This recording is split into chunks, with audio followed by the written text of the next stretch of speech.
But just to start off, just so we're all sort of on the same page, the idea is really we're, talking a lot about the home initiative that Councilmember Leslie Poole had initiated, and it's in front of our council right now to be working through, and parts of it will continue well into the next year. And I think this is exciting work. So for those who want to learn more, please do see this little flyer. It's back there at the table for you to be able to get more information on what home is. There's a little QR code so you can actually go and get more deep information.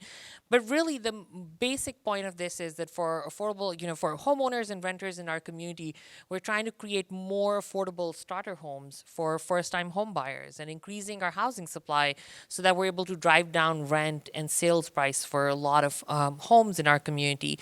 And also for homeowners, allowing them for building homes on their property, whether they want to house a parent or a caregiver or have passive income. So it's really about creating these opportunities around housing in our community. I'll go ahead and introduce all three of my panelists, and all three are fabulous people, and we'll jump right into the question. Of course, we have Councilmember Leslie Poole. She was elected in 2014 to represent District 7 in the Central City as part of the first single-member district council. She was reelected in 2016 and 2020, and she's in her third term, when we're very lucky to have kept her on here as long as we have been able to. Councilmember Poole is also active locally and nationally and internationally in transformational policy development on climate adaptation, transit, and housing to create compact, connected, and resilient communities. She currently serves as Vice Chair of the Capital Metro Board of Directors, and in her dual role has sponsored key initiatives expanding Austin's transit map, funding new rail stations, a 32-mile bike and walking trail, and advocated for the successful passage of Project Connect, Austin's light rail project. And in response to Austin's housing emergency, she initiated and has joined multiple efforts to foster more housing across income levels, and is focused on relief for middle income and working families that include homeowners and hopeful buyers. We also are joined here by Selena Xie, who just got back from canoeing on the Rio Grande River in Big Bend, and is back to being president of the Austin EMS Association, representing the 500 medics that serve our city. She's also a captain for Austin Travis County EMS and a nurse at Del Seaton Medical Center's Surgical ICU. She's also on the board of directors for Asian Texans for Justice. And lastly, we have Rob Schneider, who is a volunteer and member of AARP Texas Executive Council. AARP is a nonprofit, nonpartisan membership organization with a mission to empower people to choose how they live as they age. Rob's background is in state legislative advocacy and policy, and he also served on the city's planning commission. So I've had the privilege and honor of serving with him on the planning commission. It was great joy. So I'm going to jump right into sort of the first, round of questions. And really my first question, Councilmember, is for you. Why did you feel it was critical to propose the home initiative and focus on the middle class in Austin at this time?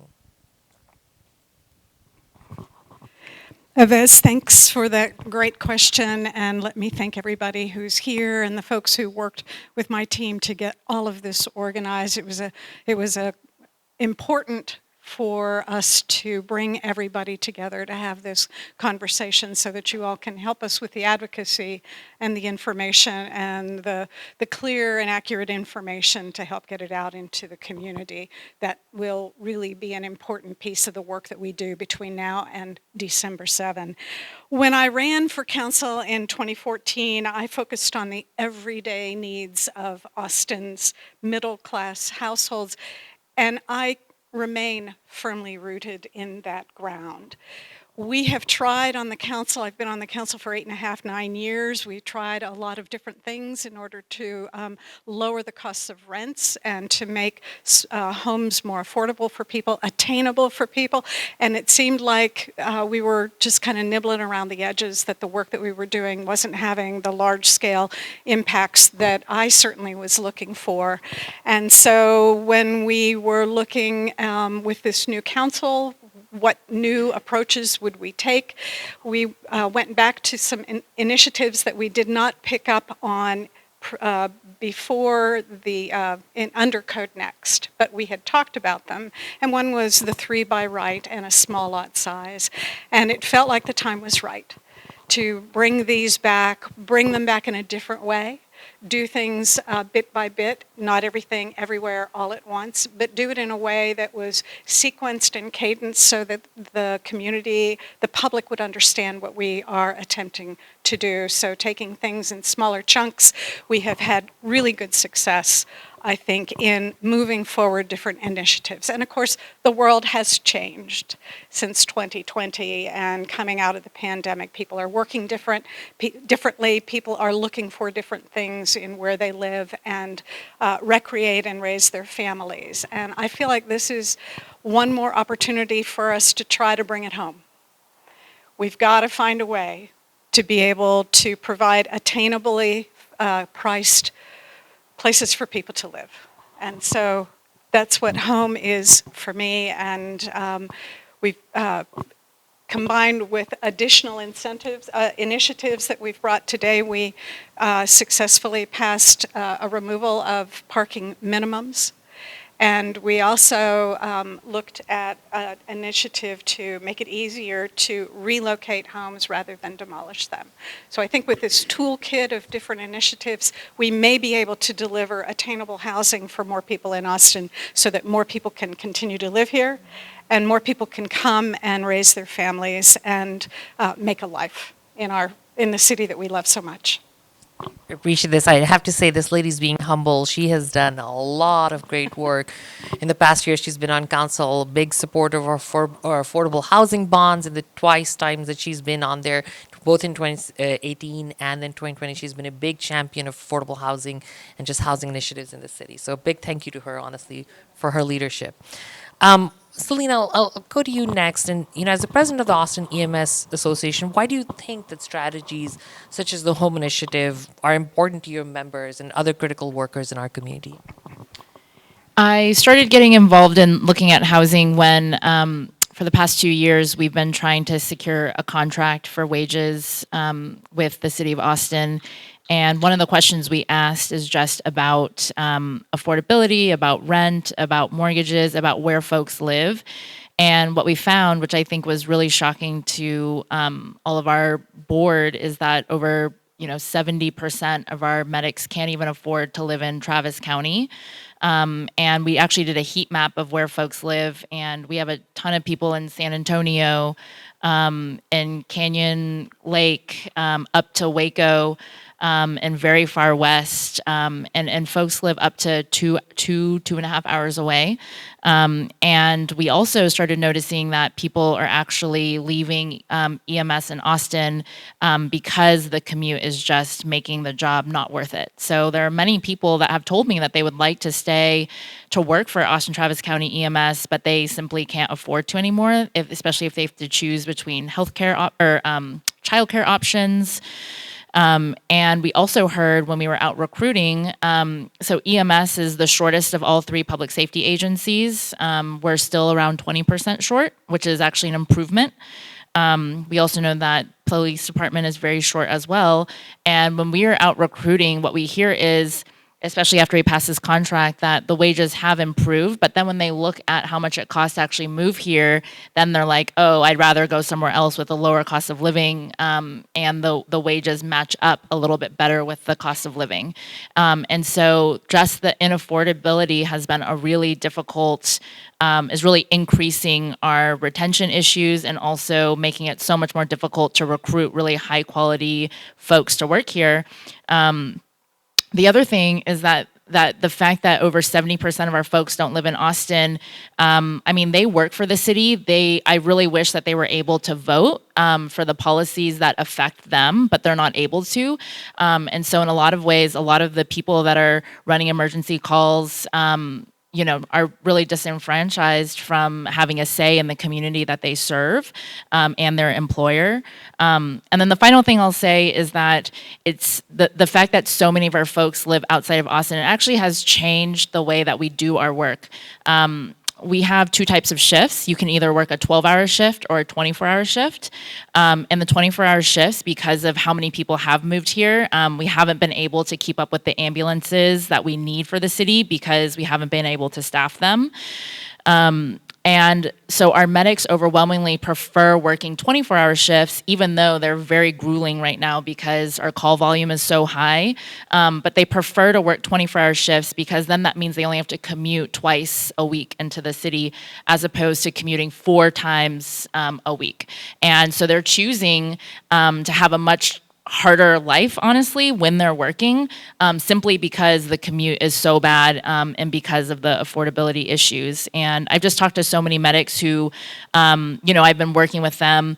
I have one medic in particular I think about sometimes where she was trying to purchase a house using some affordable low-income housing, and unfortunately, she makes just enough money to not qualify for any low-income housing options, and she obviously doesn't make enough money to actually be able to purchase anywhere in Austin. And a lot of people are in similar circumstances, and actually we have seen a huge request for assistance in our Austin EMS Association relief fund for folks just trying to make rent, because there was one month when I think everybody, rent increased 20, 30%. And so we had a lot of emergency requests for money to help them cover while they could start picking up overtime and have that be reflected in their next paycheck. So those are all the reasons why we really started to get involved in the affordability issue in Austin. Thank you, Selena, and thank you, of course, for your service for our community. But I think a lot of what you're talking about is also such a good reminder to us that this is what critical workers across our entire community are facing, right? Like EMS, but service workers and so many other people. And I think the pandemic really highlighted how much we as a society need other folks, right? No man is an island, and these critical workers are an important part of our community. So thank you, and thank you for highlighting the need for housing for those folks. Rob, I'll go to you next and really ask, why did AARP think that it was necessary to support the home initiative? And how can these changes really support the needs of older adults? Thanks, Awais, and thank you to the hosts and especially to Councilmember Poole for this initiative. AARP's mission is to empower people to live how they want as they age. And when we survey people consistently, in large majorities we hear, people want to remain in their homes and they want to remain in their communities for as long as they can as they age. So AARP has had nationally policy focus on supporting that through transportation efforts and especially through efforts to increase housing. Options like what Councilmember Poole has proposed really provide additional ways for people to live in their homes as they age, whether that be they build an additional unit in their yard if they own their home, a tiny home, or move into an ADU. And that's particularly important as people age because they will almost universally need some kind of caregiving support. So the initiative expands options for people as they age. I know people think of Austin as a young person's city, but the Austin metro area has the fastest pace of growth for people over age 50, and among the top 3 for people over age 65. So we hear from people, especially older people, people age 65 and older, that they want to stay in their homes for as long as possible. Most want to live in their own residence, and they want to live there alone, or they want to live in their own residence with a family member or friend. While a very small percentage of people have ADUs, it's an option that people as they age would consider. And 7 in 10 people would consider living in an ADU if it would allow them to continue to live independently, especially if they're able to get help with basic tasks like going to the grocery store, going to a doctor visit, or as a way to lower their housing costs. So all of the options that are laid out in the home initiative, putting an additional unit, an ADU or a tiny home, allow people to do things like move into a smaller house and put a family member in their primary house, build an ADU and rent it out for extra income to help support themselves or help pay for caregiving. All of these are options that really people are interested in considering and help people age in place. So that's why we're supportive of the home initiative. I really appreciate that, Rob, and I think it's such a good reminder of something, sort of like the wonky housing world. We'll often talk about the notion of housing choice, right? So how do we give people the ability to live in different kinds of homes, whether it's an ADU, whether it's a multifamily apartment complex, whether it's a single family home. So just having that choice to live in our communities the way we think is necessary for our lifestyles. We'll wrap up the fireside chat with just one question. I'll sort of open it up to all three of you. While we need to remain committed to deeply affordable housing, right? As I said, I know all three of you. I've had the honor of working with all three of you in really addressing that issue of getting deeply affordable housing for those most in need in our community. But at the same time, why is it necessary to boost housing for a broad range of incomes and look at housing for the middle class? And any one of y'all can go first. I'm happy to start, and you can close us. So I think even people who have had professional lives with moderate or above income will struggle with their finances as they age. We estimate that people need about $750,000 in retirement savings to retire comfortably, and the average Texan has a little more than $400,000. But even people who have adequate retirement savings everyone will face, nearly universally, will face a need for caregiving support as they age. It may be long-term caregiving support, it may be short-term, and that can be quite costly if the cost of a private room in a nursing home in Texas is about $7,500 a month. Community-based or home-based care is often quite much cheaper, $4,000 a month. And if a family member or a friend is helping to supply that, it's even more affordable. And by far, people who need caregiving would prefer to have caregiving in their homes, caregiving done by a friend, a family member, a chosen family member, or even a paid caregiver. But the costs for that are high. And so what we get in the home initiative is a whole new set of options, the ability of you to better support yourself in retirement by building an ADU or living in an ADU, renting out part of your property. Because often people who are older own their homes and often own them outright. So it's an asset that's available to them, but unless we can leverage it, the only option is to get rid of it and use the proceeds to pay for caregiving. So there's a lot of great options for people as they age that will allow them to get caregiving support from family, from friends, and to live in the communities that they love.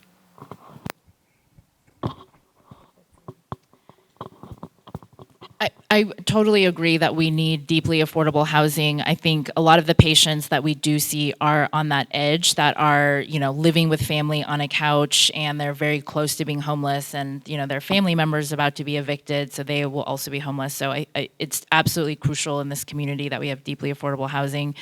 I think it's also crucial that the best way to help folks in the homelessness crisis is to not let people get into homelessness. And honestly, I have some medics that first, when they move here, they don't get a paycheck for multiple weeks, and they sleep in their cars too. And so I think a lot of aspects of the home initiatives, I think, would really benefit my medics throughout their lifespan working, because when a lot of folks move here, they do look for that.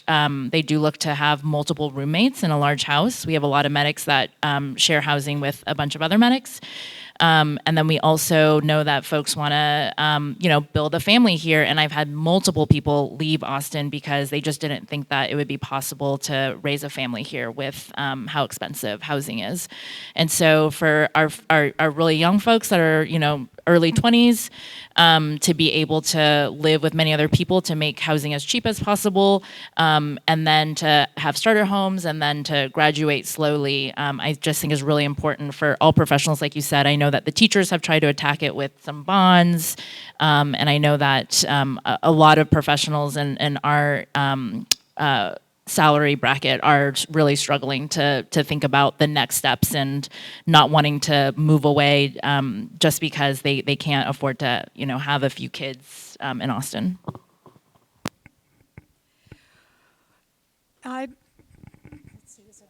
Is it on? And I guess what I would say to wrap is that this is a very future-focused initiative. And I think everyone in this room gets the need for us to be looking beyond our current state. When I think about my daughter, who is in her middle 30s, if she wanted to, and she lives in New York City, so this is kind of an ironic example, but she's not sure that she would be able to afford moving back to Austin and finding a home, and whether she could even find a starter-priced home is also in question. So as we look at where we're going to be 15, 20 years further down the road, I think it's really important that we look at the future and what is it that we are creating for the generations to come. I want to be able to leave a legacy that is open doors for all to come to Austin at every level of income, and so no matter what it is, the work that they do, teachers, EMS medics, our firefighters, our police, our government workers, folks like you all, so that we can ensure that this is an Austin that we gift to the future. We love this place, and we want others to be able to live here and prosper just like we have. So I'm really optimistic about the work that we're doing here with home. We hadn't really been able to move the needle previously. I feel like this is maybe the last chance to kind of make that move. And it's focused on middle income folks and options for people like you and me. We can make some decisions about monetizing our property that will benefit us. I'm not talking about developers coming in and wiping out neighborhoods. That is not what this is about. This is about for individual homeowners to make an individual decision about what he or she wants to do on the property that they own. And that's a very different proposition, I think, than we've had in the past. So we're going to see if the City of Austin can find ways to reduce the costs for that. If we reduce the time and the money it costs to get these approvals by making 3 by right, that should reduce the cost. And maybe it makes it possible for the homeowner who, like me, back in 2002 when I bought my home in Rosedale, I looked, because it's about a 1/4 acre, I looked at putting an ADU on the back, in the back of the house, and it was out of reach for me financially. So I'm going to be looking to see what the city staff come back to us with their estimates on the cost reductions to see if this will in fact make the difference that we are certainly hoping and intending that it will make. And I just want to say one last time how much I appreciate everybody being here. There's more to come, but I do want to issue a call to action for all of you who are here and folks that you talk with to help us get the word out even further on the street so that we can make sure that people understand what we're trying to do with home and the positive aspects of the changes that this will bring. Thank you, Awais. No. Thank you, Council Member. As we're wrapping up again, as we have a call to action, a reminder, if you are able to pick up the sheet in the back, there's a little QR code, and you should be able to look at the schedule for meetings and how to get engaged and involved and learn more about this initiative. Can we have a big hand of applause for all 3 of our panelists?